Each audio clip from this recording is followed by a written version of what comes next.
In this video, I'm going to go over a visual representation of exponents. And to do that, I'm going to use something we all have in our classroom, which is a piece of paper. So, starting off with 2 to the first power, you can think of that 1, the exponent, as the number of times I'm going to fold this piece of paper.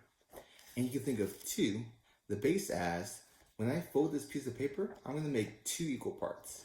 So, if I want to figure out what 2 to the first power is, I'm going to take my paper, I'm going to make 1 fold. And by checking the number of spaces I have, I can see what my exponent is going to be equal to. So, 2 to the first power is going to be equal to 2. Continuing on, if I want to figure out what 2 to the second power is, I need to make 2 folds. So, 1, 2. I can see that 2 to the second power is going to be 4. And let's go forward one more time. If I want to figure out what 2 to the third power is, I need to make 1, 2, 3 folds. And if I check the number of faces, I can see that 2 to the third power is going to be 8.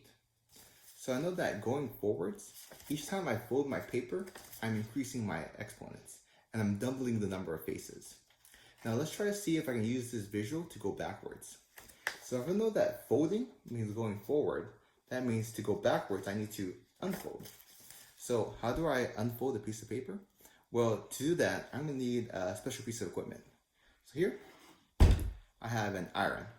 I'm going to use this iron to help me undo some of these folds. So starting off with 2 to the third power, if I wanted to go backwards, I'm going to have to undo this fold here. So if I want to go back down to 2 to the second power, I'm going to undo this crease. So using my iron. Oh, again, don't try this at home. I'm going to undo that fold there. You can see that I moved back to the second power, which is 4.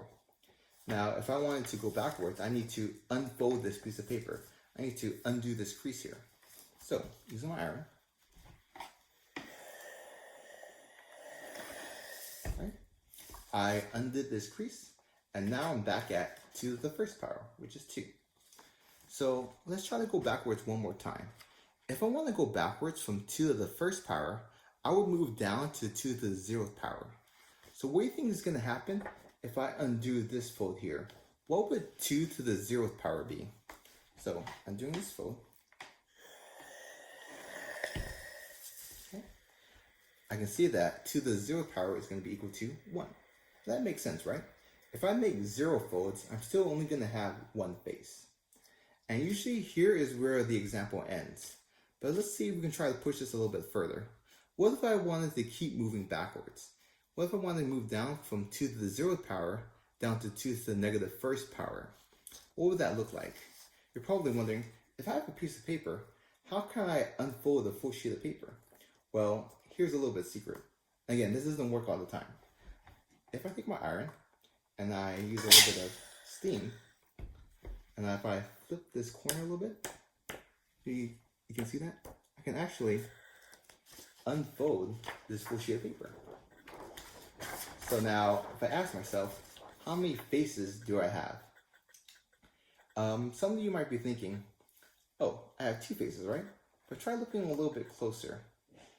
I still only have 1 full sheet of paper, right?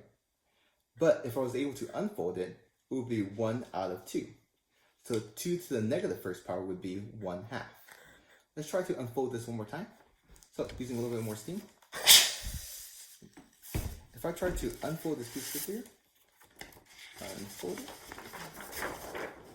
I can see that I still have 1 sheet of paper, but it would have been 1 out of 4. So I know that 2 to the second power, the negative second power would be 1/4. Okay. I hope that helped you visualize what exponents represent, and thank you for your time.